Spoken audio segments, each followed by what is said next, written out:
Welcome to Sweet Life Beat Life. We hope this video helps. You need admin access and a recent backup.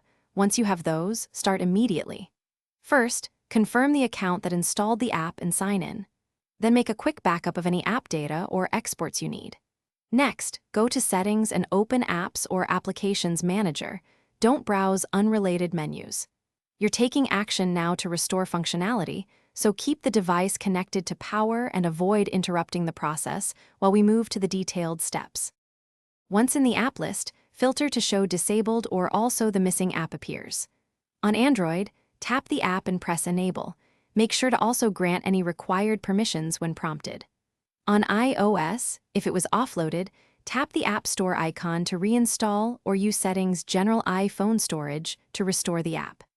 If a mobile device management profile or enterprise policy blocked it, open Profiles and Device Management or your company portal and remove or adjust the restriction before enabling. After enabling, open the app and sign in to confirm core features work. Then update it via Play Store or App Store to avoid compatibility problems.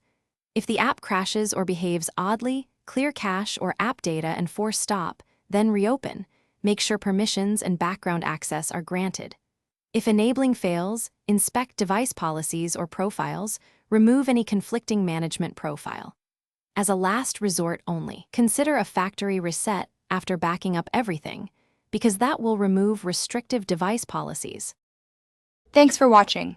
Consider subscribing if we helped you.